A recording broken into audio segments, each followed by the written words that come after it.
ठीक है।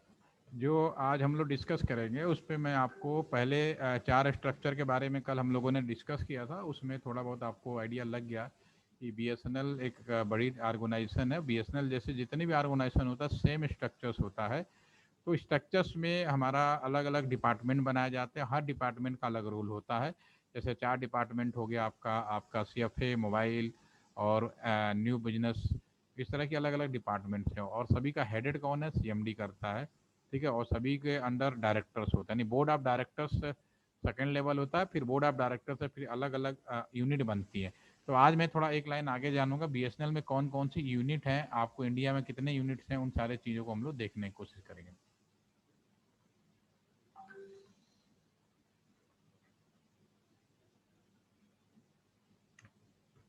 ये हमारी जो साइट है यहीं पे हम डायरेक्टली प्रैक्टिकल करने की कोशिश करते हैं।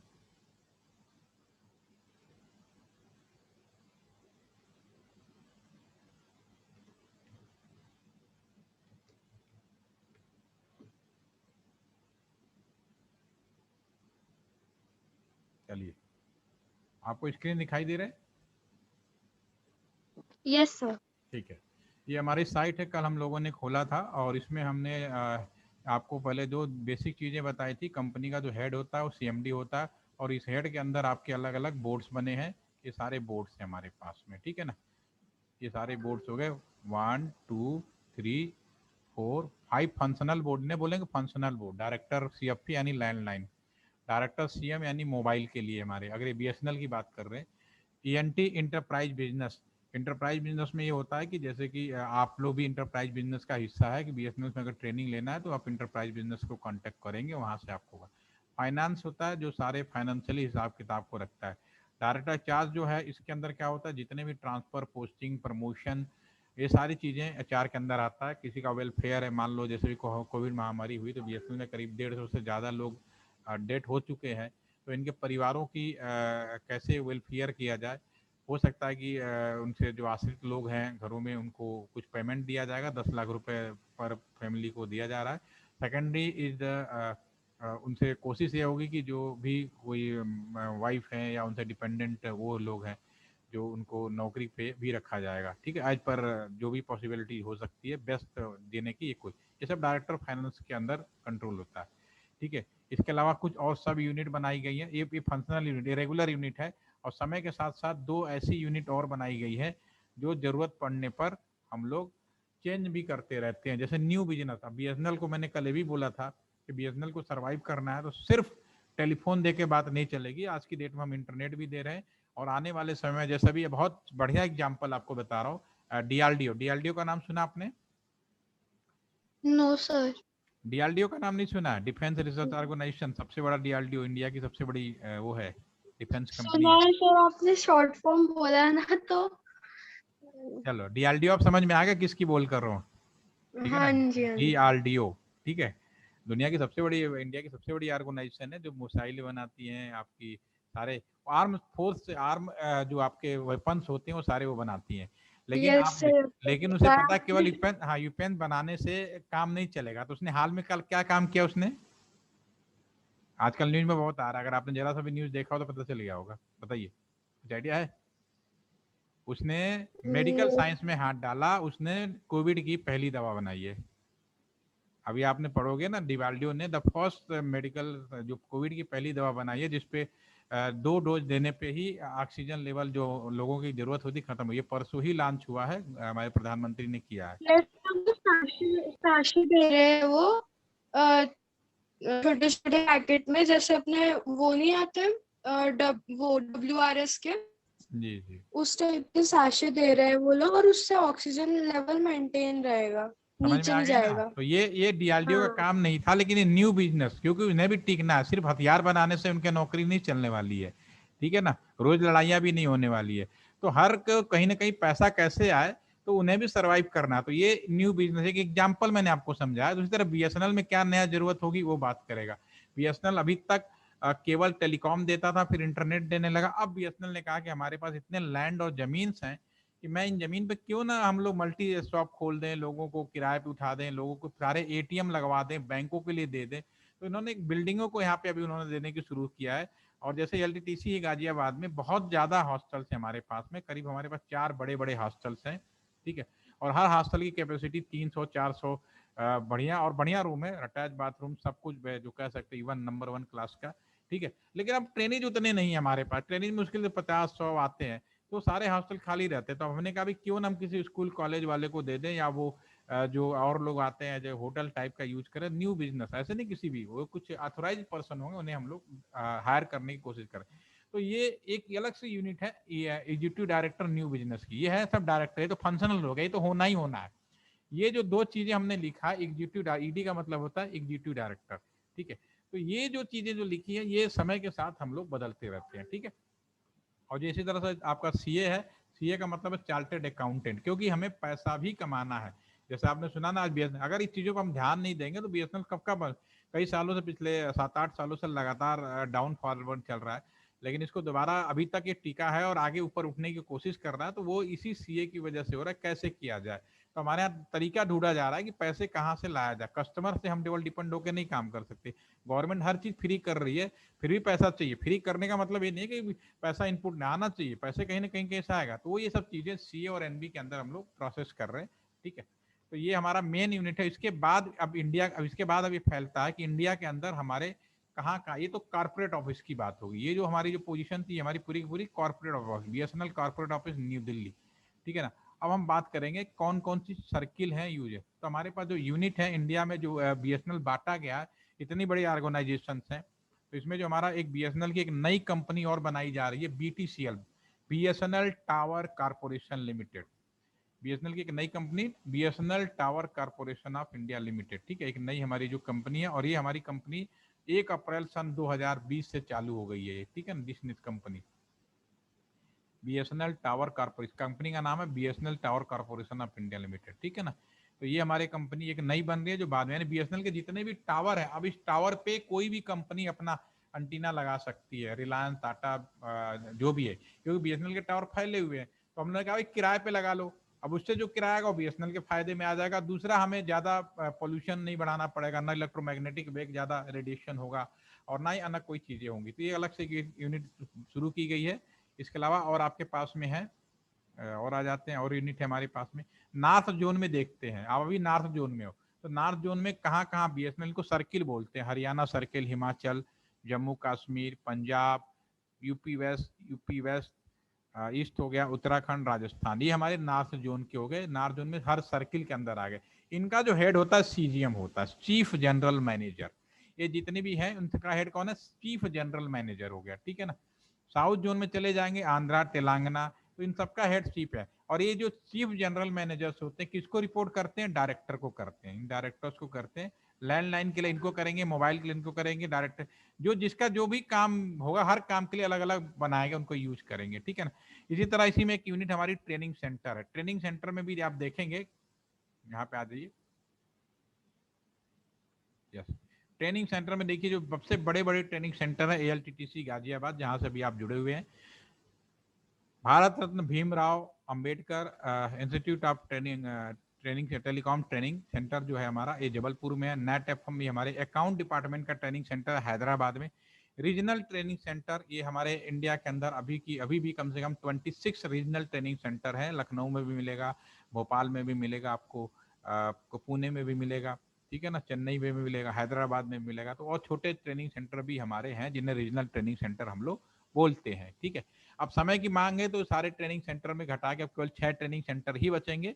एलटीटीसी और ये बबरेट और नेटटेम, इंडिया का ये सबसे टॉप मोस्ट ट्रेनिंग सेंटर है बीएसएनएल के, इवन गवर्नमेंट ऑफ इंडिया के भी।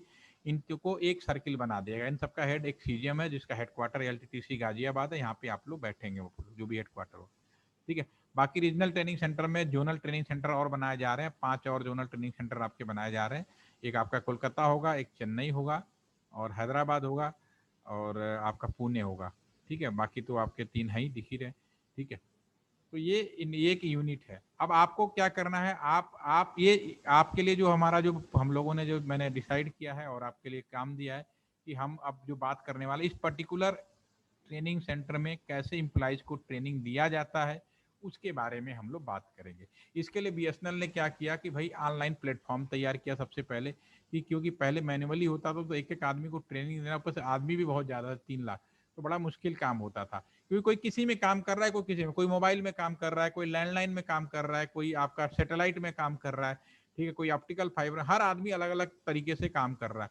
तो कोई अकाउंट में काम कर रहा है, कोई सिविल में है, कोई इलेक्ट्रिकल में है, तो सबको ट्रेनिंग उसी आदमी को, जैसे आप बीबीए के हैं तो आपकी ट्रेनिंग बीबीए से जुड़ी होनी चाहिए, बीबीए से मैटर रखना चाहिए। ये नहीं कि आप बीबीए का तो मैं आपको मेडिकल की ट्रेनिंग देना शुरू कर दूं, ऐसा नहीं होगा।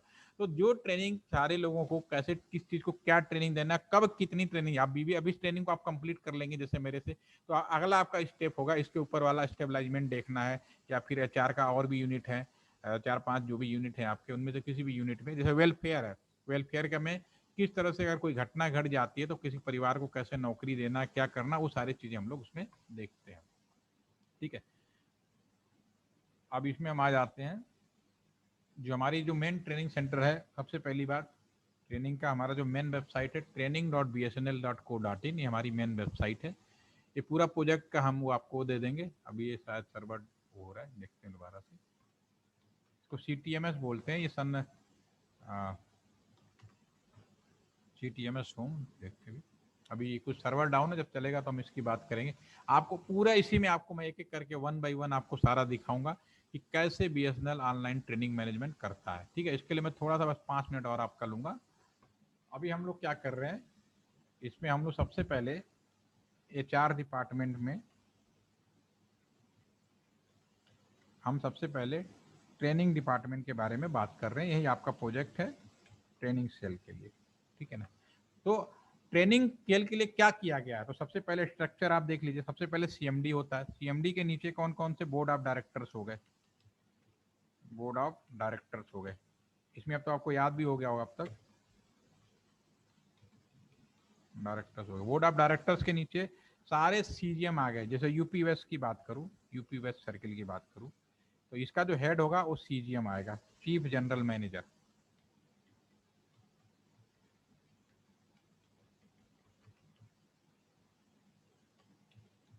Chief general manager UP west के कहाँ पे बैठते हैं, ये बैठते हैं, इनका हेडक्वार्टर, ये लोग बैठते हैं मेरठ में, मेरठ में इनका ऑफिस है, ठीक है ना। अब CGM मेरठ में, अब ये क्या करते हैं, अब छोटे छोटे हमारे जिले हैं, ठीक है, जैसे गाजियाबाद, इनको बोलते हैं बिजनेस एरिया, BA बिजनेस। अब कौन कौन सा बिजनेस एरिया, गाजियाबाद, ठीक है, बिजनेस एरिया आपका नोएडा, ठीक है, नोएडा हो गया, ठीक है। तो इसी तरह से आप समझ सकते हो कि कहाँ कहाँ पे होना चाहिए, ठीक है। अभी और बाद में उसकी पूरी आपको वो दे देंगे कैसे कैसे है। और हर एक बिजनेस, CGM के नीचे क्या आएगा, GM आएगा, GM general manager, general manager Ghaziabad. कहाँ मिलते हैं, कहाँ बैठते हैं गाजियाबाद में, ये बैठते हैं गाजियाबाद में राजनगर में। राजनगर आप कभी गए हैं, आप गाजियाबाद में कहाँ पे रहते हो? सर राजनगर ही जाते हैं मेनली, मरियम नगर में रहते हैं। राजेंद्र नगर में रहते हैं ना, राजनगर कभी आए हो आप? सर मरियम नगर में रहते हैं और राजनगर ही जाते हैं आउटिंग के लिए, एक्सटेंशन और राजनगर। हाँ, तो जो राजनगर में कभी बीकानेर स्वीट वाले के पास जाएं, या वहाँ पे एक मॉल है गौर सेंट्रल मॉल, तो वहाँ पे एक बहुत बड़ा टेलीफोन एक्सचेंज दिखेगा, आपको दिख जाएगा, वो हमारा हेडक्वार्टर है गाजियाबाद का, ठीक है।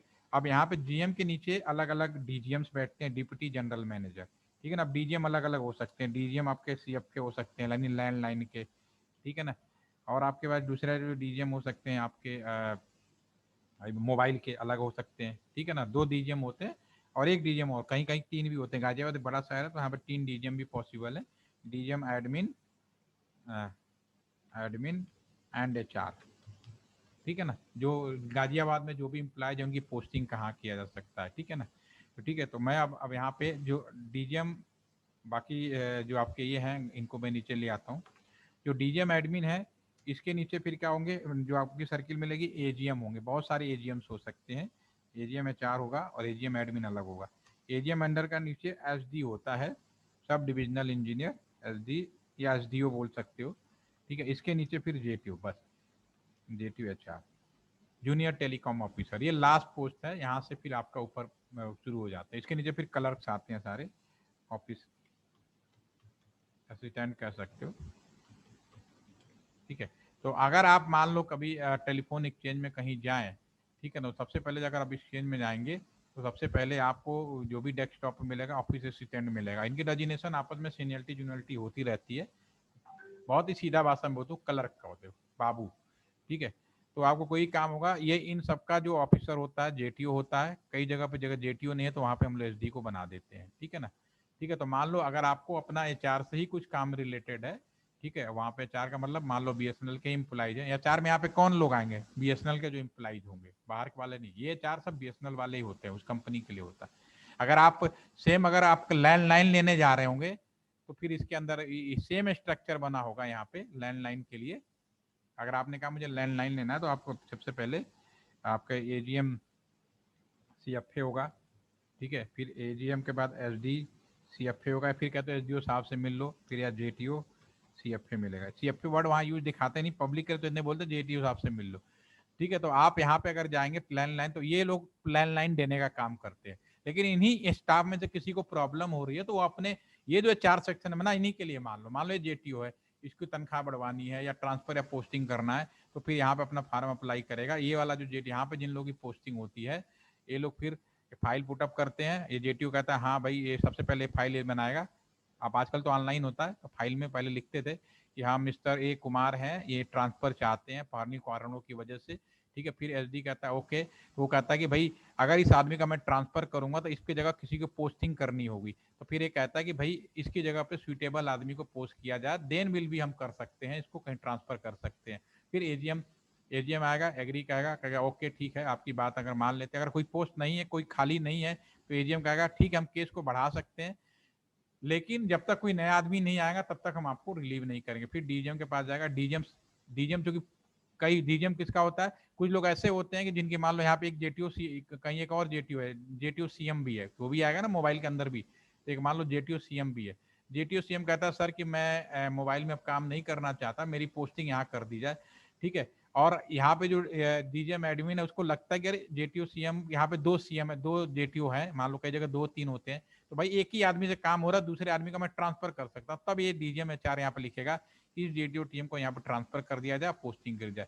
फिर आपका जीएम आता है, जीएम कहता है ओके, तो जीएम के अंदर फिर ये उसकी पोस्टिंग सेम गाजियाबाद में पोजीशन चेंज हो जाती है, इसकी कहीं और चली जाती है। लेकिन अगर गाजियाबाद से दूसरे जिले में चाहता है तो फिर ये जीएम भेजेगा सीजीएम के पास में। सीजीएम, क्योंकि सीजीएम पूरे यूपी वेस्ट का है, फिर वहां भेज देगा। कोई कहता है मुझे यूपी वेस्ट से हरियाणा जाना है, तो फिर ये कहाँ भेजेगा? बोर्ड ऑफ डायरेक्टर दिल्ली के पास में, फिर वो दिल्ली वाला कहीं भेजेगा। तो ये ट्रांसफर का प्रोसीजर होता है 1 by 1। सेम चीज आईएएस आईपीएस सब में यही होता है। शुरू में जब आईएएस में भी सिलेक्शन हो जाता है तो पहले आपको केडर दे दिया जाता है, आप यूपी वेस्ट के केडर हो, आपकी पोस्टिंग हो गई। लेकिन कोई यूपी वेस्ट में है, वो कहता है मुझे गुजरात में पोस्टिंग चाहिए, तो ये सारे चीजें जो मैं आपको बता रहा हूँ सेम प्रोसेस में फॉलो होता है। आपको हिराकी समझ में आ रही है आपको? Yes sir. थोड़ी बहुत समझ में आ गई ना आपको?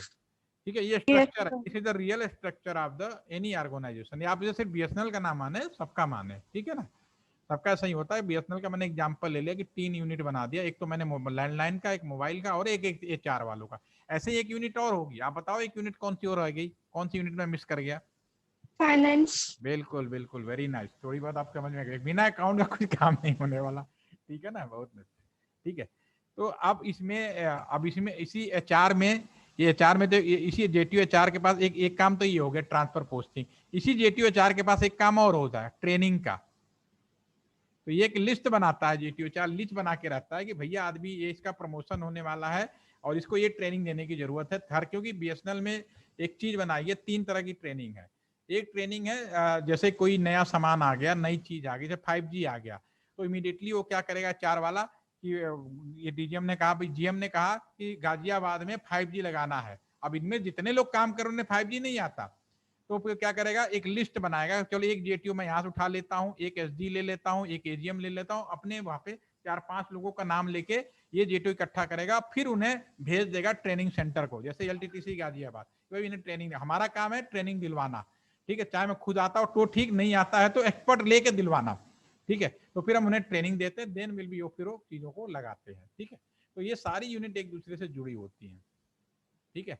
तो आज के लिए हम इतना ही रखेंगे, ठीक है। और ये जो आपका सिनॉपिस है, कल मैं सिनॉपिस पे डिस्कस करूंगा, और फिर सिनॉफिस पे 1 बाय 1 ट्रेनिंग का एक लाइन हम लोग आगे बढ़ेंगे। ठीक है, कोई कंफ्यूजन? No sir. आपका 6 वीक का है ना? यस सर, यस हाँ सर। ठीक है, तो उम्मीद है अगले 7 से 8 दिनों में कंप्लीट भी हो जाएगा, घबराने की जरूरत नहीं है। ठीक है, ठीक है ना सर। ठीक है, क्योंकि मटेरियल ऑलरेडी तैयार है, सिर्फ इसका जो प्रोजेक्ट रिपोर्ट भी मैंने तैयार कर रखा है, दोनों ने कर रखा है, जो आपको भेज दूंगा, वो भी आप उसको मॉडिफिकेशन करके पूरा रिपोर्ट बना। लेकिन पहले इन चीजों को समझ लिए, कोई सवाल जो आप पूछे तो उसका आप आंसर दे पाओ। और मैं आपको यूजर नेम पासवर्ड भी दे दूंगा अपना वाला, उससे जरा एक बार वेरिफिकेशन करके कि कैसे काम कर रहा है, तो ट्रेनिंग वाला जो पोर्टल है उसको बहुत अच्छे से आप समझ पाएंगे। ठीक है ना? ठीक है फिर, ओके सर। Thank you.